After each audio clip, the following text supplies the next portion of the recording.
It's been a while since I've been able to cut loose with an anime that fills a specific niche.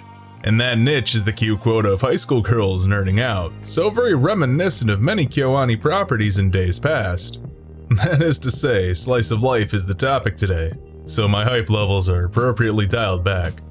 We're looking at Koisuru Asteroid, or Asteroid in Love if you want to cling to some delusion about not being a weeb.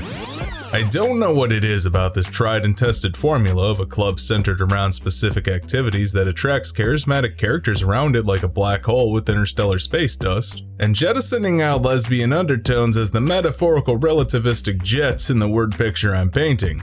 But that observation's almost apt enough to be clever, and I'm not gonna allow myself such labels. The basic premise is a girl, Mira, meets another child, Ao, when she was camping as a young girl. Ao sparked an interest in astronomy with Mira, showing her the wonders of the cosmos through a pair of binoculars, pointing out a star sharing Mira's name, and her promising Ao they would discover an asteroid, so Ao could have an object sharing her name too. Fast forward to high school, where Mira endeavors to join the astronomy club upon entering only to find it's been absorbed with the geology club into the earth science club with 4 other girls. 2 super into rocks and the other 2 into stars. This is when Mira finds the other freshman girl into stars is actually Ao, whom she thought was a boy all those years ago. Reunited, the two embark on their high school club career to find an asteroid, while making friends along the way. As far as plots go, it's not exactly groundbreaking. There's countless other anime out about a group of girls in a club with yuri undertones that would fill a fan art folder you've got stashed away. But the setup for why these characters come together, their relationships and budding friendships formed, have a solid introduction. Ao introducing Mira to space and them finding one another later, still sharing that interest, is a cute quirk to their personalities that show their social awkwardness, naivete, and how strong their bond is. Intergroup conflicts as the geology-focused and astronomy-focused people are forced to share a budget, club resources, time, and members. That adds a nice rivalry between the two sides of the club, but ultimately they come together to form a cohesive group by finding activities both will enjoy and hopefully sharing their passions with one another. Those two aspects are what make the characters and relationships stand out in this series, as it feels real and believable.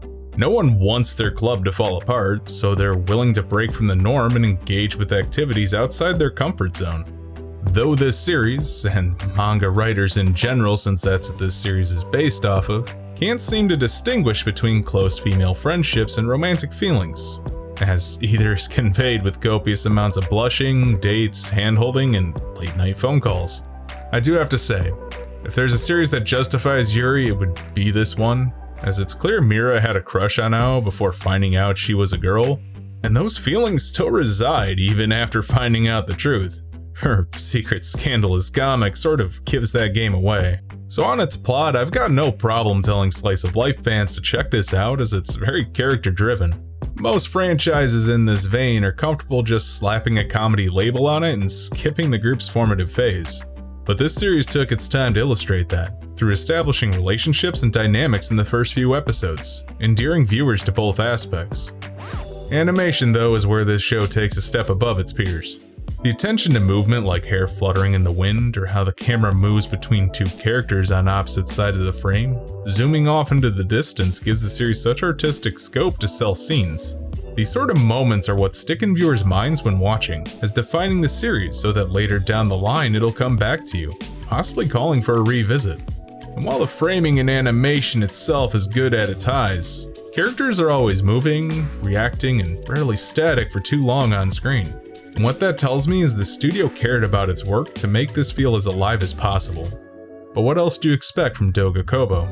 A studio with a hell of a library, including some of my favorite slice of life shows to date. I often talk about color palettes being muddy or dull, and people often say that fits with the setting not being special, but I want to draw attention to this. A series using flat, broad strokes of the samey color, being blue for sky, brown for dirt, brown for wood, gray for stone, that makes a series visually stagnant.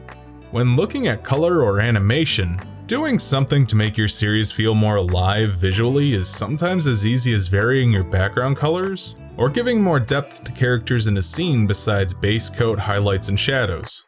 This series evokes a lot of color in a mundane setting, giving vibrant eyes to connect with, shadows, bright highlights, and depth to its highly detailed scenes that make the world these characters inhabit feel bigger than what's presented. Color choices can feel visually consistent with the setting, but how an artist or animator uses these colors and the scope to which they use them mean the world in terms of artistic style and quality of the finished work, not to mention audience enjoyment. This series plays with warm and cool tones on top of its base coat to sell a mood wonderfully, the warmth of an evening sun or the coolness of night stargazing. And this says nothing about the models themselves that are strikingly unique, and tell a ton about the characters' personalities from a simple glance. Each stands out in the cast, from their design down to their interest. So, is Koisuru Asteroid good? Actually, it's pretty damn solid.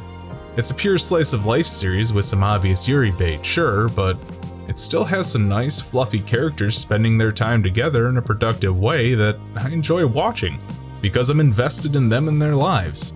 If you're a fan of slice of life or need something relaxing, it's an easy recommend. But if you're coming into this expecting a ton of Yuri subtext spilling over into plain text, you'll probably be disappointed. I'm at least enjoying the ride. Hey, you made it to the end of the video.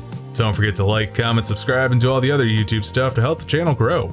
And if you want to support me while gaining some extra perks, like voting on what I'm going to do next, head on over to my Patreon at patreon.com/trashtierwaifu. You can also join my Discord with a link in the description. Thanks for watching.